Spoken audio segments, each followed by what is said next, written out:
मरते हुए कर्ण को अर्जुन ने क्या दिया।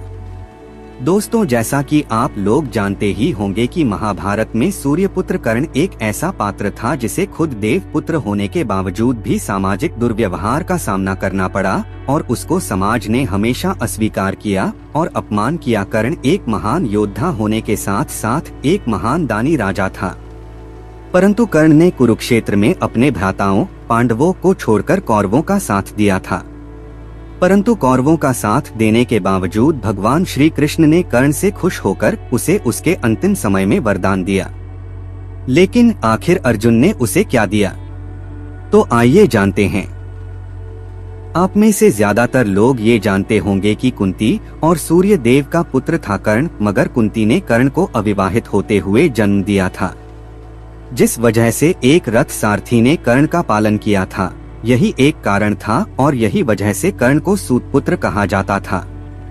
और साथ ही अविवाहित माता से जन्म और रथ सारथी के पालन के कारण दानवीर कर्ण को कभी भी समाज में ना ही सम्मान मिला और ना तो अपना अधिकार। यहाँ तक कि कर्ण के सूतपुत्र होने के कारण द्रौपदी, जिसको कर्ण अपनी जीवन संगनी बनाना चाहता था, उस द्रौपदी ने कर्ण से विवाह करने से इनकार कर दिया था। और इन्हीं सब वजह से ही कर्ण पांडवों से बहुत घृणा करता था और इसी कारण से महाभारत युद्ध में भी कौरवों का साथ दिया। अब एक महान दानवीर राजा होने की वजह से भगवान श्री कृष्ण ने खुद जाकर कर्ण के अंतिम समय में उसकी परीक्षा लेने की सोची और कर्ण के करीब जाकर उससे दान में कुछ मांगने का सोचा। अब कर्ण ने दान में अपने खुद के सोने दांत को तोड़कर कृष्ण को प्रदान कर दिए।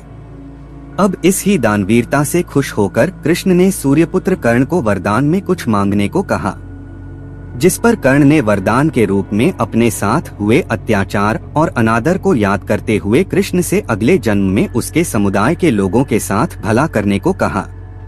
अब दूसरे वरदान के रूप में कृष्ण को अगला जन्म अपने ही साम्राज्य में लेने को कहा और वही बातें करें। तीसरे वरदान के रूप में तो अपने अंतिम संस्कार को ऐसे किसी इंसान के द्वारा करने को कहा जो पूरी तरह से पाप मुक्त हो। इस पर वरदान देते हुए भगवान श्री कृष्ण ने सारे वरदान स्वीकार तो कर लिए, लेकिन तीसरे वरदान से भगवान श्री कृष्ण दुविधा में आ गए और वो ऐसी जगह सोचने लगे जहाँ पाप बिल्कुल भी ना हुआ हो। अब श्री कृष्ण को यह समझ नहीं आया कि ऐसा कोई जो पाप मुक्त हो कौन हो सकता है, परंतु वरदान देने की अब वचनबद्धता भी थी। इसी कारण दानवीर कर्ण के अंतिम संस्कार की क्रिया भगवान कृष्ण ने खुद अपने ही हाथों से किया और कर्ण को दिए हुए वरदान को भी पूरा किया। अब आपको बता दें कि भगवान कृष्ण ही थे जो कर्ण की मौत का कारण बने थे।